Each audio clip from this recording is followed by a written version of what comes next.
तो हो गई, अब जरा अपनी छोटी बहन के बारे में भी सोचे।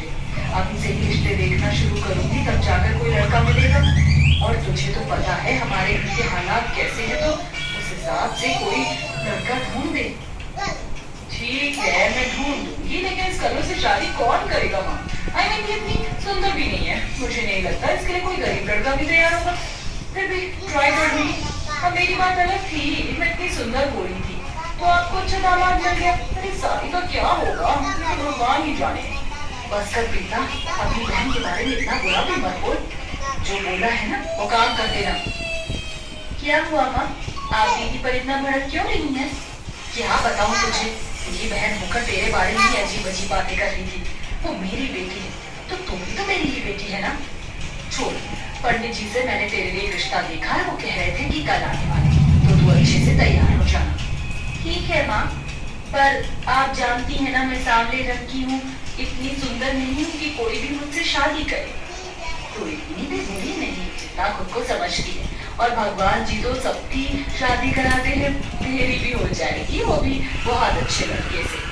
अगले दिन सावी अच्छे से तैयार हो जाती है और उसे रिश्ते वाले देखने आते हैं, जिसे देख लड़के वालों का मुंह बन जाता है और कालेपन की वजह से एक बार फिर सावी का रिश्ता टूट जाता है और सावी की आंखों में आंसू भर आते हैं।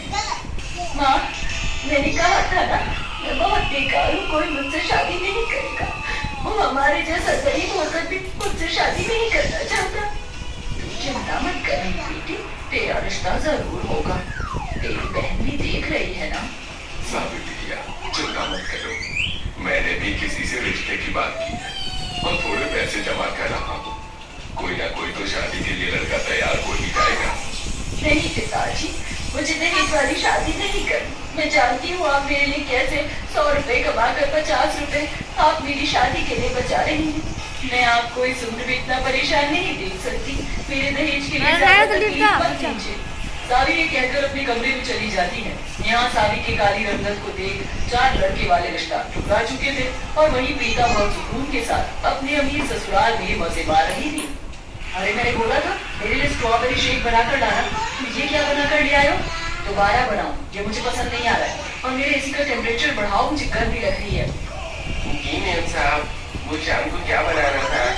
ऐसा करो, क्रिस्पी पनीर बर्गर बना लेना और 2 चाइनीज के आइटम, आलू का पराठा और रायता उनके लिए। मैं तो बाकी सब चीज खाऊंगी। और बात करते करते हाथ ही देखिए मुंह में तुम्हारे, अच्छे से पैर दबाओ। जी मालिक, कर रहे हैं।